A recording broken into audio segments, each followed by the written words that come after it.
What's up, doctors? Today we're going to be talking about the different types of shock, and I'm going to be sharing all the high yield points that I think are the most likely that you're going to get asked or need to know about.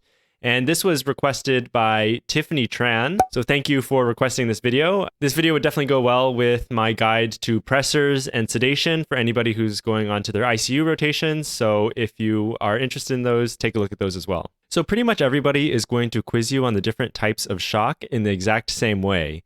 And the way that they do this is that they make this kind of 4x4 table. And the first part of that is naming the different types of shock. And so from top to bottom, you have hypovolemic shock, distributive shock, cardiogenic shock, and obstructive shock. Now, a lot of times people will say, hey, well, what about neurogenic shock or anaphylactic shock? And what I say here is that those actually fall under the subcategory of distributive shock. So under here, you have kind of septic shock, neurogenic, and anaphylactic. Those are all different types of distributive shock. And in terms of types of obstructive shock, think here about things like tension, pneumothorax, cardiac tamponade, or PE. So once you've identified the different types of shock, the way that we kind of go through working them up and figuring out what type of shock the patient has is kind of looking at several different variables. So the first one that we look at is the preload. And a lot of times we're going to be using the pulmonary capillary wedge pressure in order to assess this. You next have cardiac output. You have the systemic vascular resistance, or the SVR. And then you have the mixed venous O2 saturation. And so this is going to generate your table. And so the main thing that I like to say for people that I'm teaching this is each of these is going to have one primary driver of what's causing the shock. And really briefly before I get started, the pulmonary capillary wedge pressure is kind of a measurement of your left atrial pressure. It's one of the things that we can measure on a Swan-Ganz catheter, and we use it as a surrogate for preload. But in general, preload can be anything. You could also use your JVP or your central venous pressure or your right atrial pressure, anything like that to assess your preload. But a lot of times in different charts, you're going to see it listed as pulmonary capillary wedge pressure. So what is the primary driver of the shock in hypovolemic shock, whether it's hemorrhagic shock or hypovolemic from just diffuse, bowel GI losses? The main abnormality here is going to be a decrease in preload. In terms of your cardiac output, what is going to happen to that? Well, you are also going to see a decrease in the cardiac output, but it's not going to be quite as severe as the decrease in the preload. In terms of the SVR, you're actually going to have an increase in your SVR because with the decreased cardiac output, your blood vessels are going to try and clamp down to maintain your blood pressure. And then mixed venous O2, I like to save for the end, and we'll discuss that a little bit later. So this is a good time to segue into talking about why your cardiac output and everything is going to go down. So there's a couple of key equations that you really want to know, and these are kind of key to any ICU rotation. So the first one is that your mean arterial pressure equals your cardiac output times your systemic vascular resistance. And then going down from there, your cardiac output is comprised of your stroke volume times your heart rate. And then subdividing that even further, your stroke volume is made up of your preload and your contractility. So this really is going to help us explain why we are having some of these compensatory changes in the other systems. So in this case, we have a significantly decreased preload, right? So your stroke volume is going down. This is why you also have the decreased cardiac output, and this is going to decrease your MAP. But in order to compensate for this, the blood vessels in your body are going to start clamping down, increasing that systemic vascular resistance in order to help you maintain a normal cardiac output. So just by using these equations here, you are really going to be able to tell why your body is compensating in different ways. So make sure you definitely memorize these equations because they will certainly come up and you will be asked about them. All right, I'm actually going to move the distributive and cardiogenic just really briefly because I think it makes the graph look a little bit prettier. So now let's move on to cardiogenic shock. So in cardiogenic shock, what is the primary abnormality? Well, in this case, obviously cardiogenic shock, you have a significant decrease in the contractility of the heart, And so your primary abnormality is going to be decreased cardiac output. Now, what's going to happen in terms of your preload and your systemic vascular resistance? Well, preload, imagine that your heart is not pumping that blood flow forward very effectively. So you're going to get a lot of backfill of pressure in your heart, and that's actually going to lead to an increase in your preload. For systemic vascular resistance, again, in this case, your cardiac output has dropped, right? So your systemic vascular resistance is going to increase in order to compensate for this. Moving on to distributive shock, what is the primary abnormality in distributive shock? So in this case, we have basically septic shock. Imagine septic shock. Patients' blood vessels are all going to vasodilate and they lose all of that systemic vascular resistance. Same thing with anaphylactic shock and neurogenic shock. So here you're going to see that significantly reduced systemic vascular resistance. In order to compensate for that, you're going to have an increase in your cardiac output. Again, kind of the same thing that we're talking about here, maintaining that map. And then for preload, it's going to be slightly reduced because you're vasodilating all of your blood vessels, so there's not as effective blood return to the heart. For obstructive shock, we don't really have a clear primary driver of the problem. But if you just think of all of these problems, a PE, cardiac tamponade, tension pneumothorax, all of these are going to lead to an increase in your preload, basically because something is blocking the normal blood flow out of the heart, and so you're getting that backload of pressure. Your cardiac output is clearly going to go down. If you have a huge cardiac tamponade going on or a PE, your heart's not going to be pumping as well. And in order to compensate, you're going to, again, try and clamp down. Your body's going to try and clamp down those peripheral blood vessels in order to maintain your MAP. At this point, we're going to move on to the mixed venous O2 saturation. And this mixed venous O2 saturation is basically if you have a human body here, and let's just draw the heart. And so, sorry, this is my terrible drawing of a human. But, you know, if you take the IVC here, and then you have the SVC here, and it's draining into the right atrium, you are going to have a catheter here that's going to collect that venous blood right there where all of this is mixing, and then you're going to collect and see what the O2 saturation of this is. So this is the O2 saturation off of like a VBG. So a VBG that you take off of a central line is pretty much going to be your mixed venous O2 saturation. And by the way, this topic is actually very, very high yield for the boards as it comes up very frequently. So there's only one of these etiologies of shock that actually alters your mixed venous O2 saturation. And which one is that? That's going to be distributive shock. Distributive shock is going to cause an increased mixed venous oxygen saturation, whereas all of the other ones are going to be down. So definitely make sure that you know that the mixed venous O2 sat is only going to be increased in distributive shock.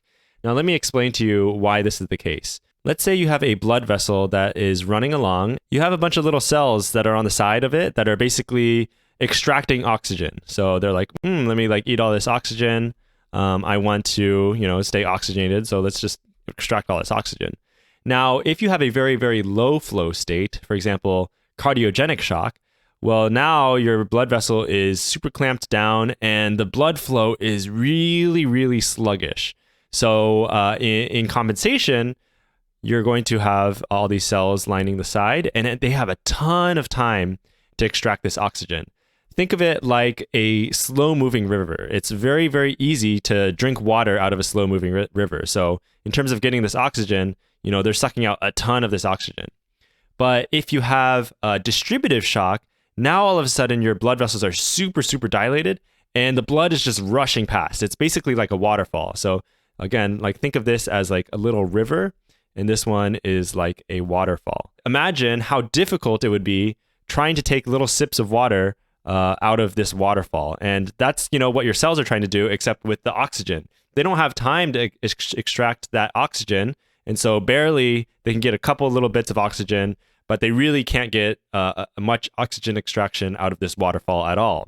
So by the time it goes all the way back to your heart in the vasodistributive, scenario, or by the time it gets back to your heart in the cardiogenic or hypovolemic shock scenario, all of the oxygen is going to be extracted in this scenario where, there's a slow-moving river and it's just drinking all the oxygen. Whereas in this distributive shock, your mixed venous oxygen saturation is going to be really, really high because none of your cells had time to actually remove any of that oxygen.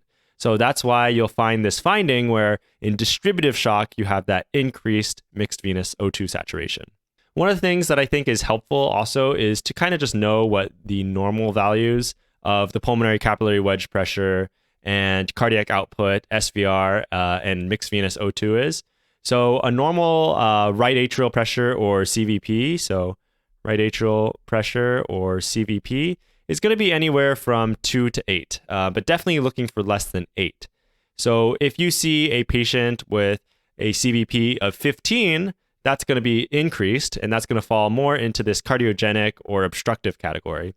If you see a CVP of 0, then I'd be thinking, oh, shoot, maybe this is hypovolemic shock. Again, with pulmonary capillary wedge pressure, you're usually looking for, usually it's an average of around 10 or so. So again, if it's much more elevated compared to 10, then you'd be thinking of any of these types of shock that will be increasing your preload. For your cardiac output, generally you want to be looking for a cardiac index of greater than 2.2. So yeah, usually we'll calculate the cardiac index instead of the cardiac output, since cardiac index kind of corrects for BMI. And if their cardiac index is less than 2.2, that is diagnostic for a cardiogenic shock. Systemic vascular resistance, your normal is going to vary from about 800 to 1200 units. And then your mixed venous O2 saturation is going to be 70 to 75% normally. So this is like a very, very good time for me to just give you a bunch of examples. And I could just make these basically off the top of my head. So if a patient comes in with a right atrial pressure of 1 and a cardiac output of 2.4, a systemic vascular resistance of 1500, and a mixed venous O2 saturation of 50%, what type of shock would this be? Well, this would kind of be falling into a hypovolemic kind of picture. Whereas if I did a right atrial pressure of 12, a cardiac index of 1.8, SVR of 1500 again, and then a mixed venous O2 sat of 50%, this would be cardiogenic. And just one more quick example for you guys. Let's say right atrial pressure is 3, cardiac output, cardiac index is 3.6, SVR is down in the dumps, it's like 500, and your mixed venous O2 sat is 90%. This would be more of a distributive picture. So, all right, so you can see very easily how the examiners can make a bunch of easy test questions just by giving you a bunch of numbers like this. So very important to know all of these. So the next kind of part that I like to include right here is we include a little brief part about treatment here. So for hypovolemic shock, what is your main treatment going to be? Well, that is clearly going to be fluids. So we're going to give these patients fluids.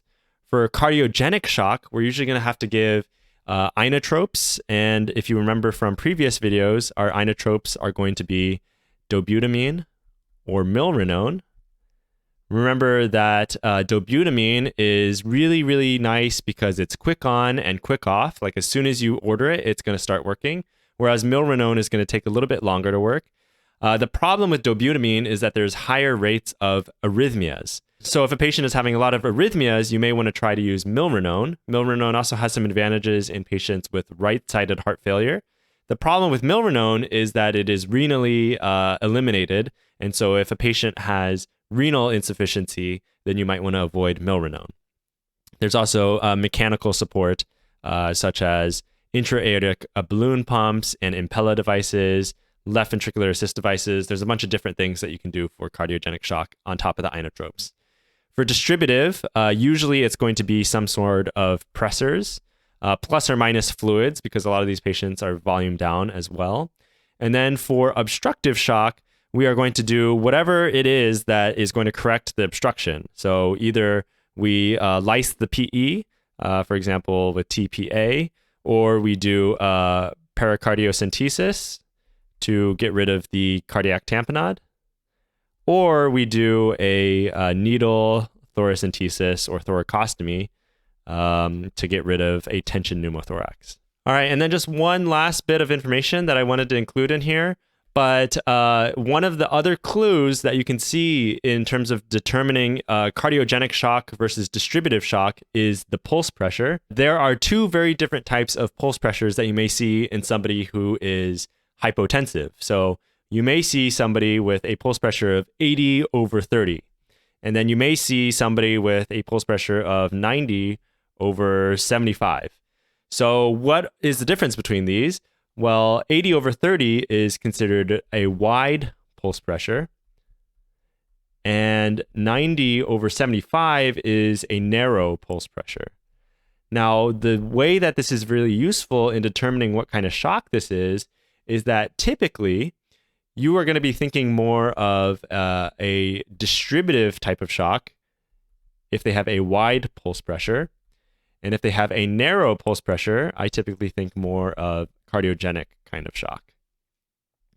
So this is just one other clue to help you determine what the primary cause of the patient's shock is, checking if it's a wide or a narrow pulse pressure.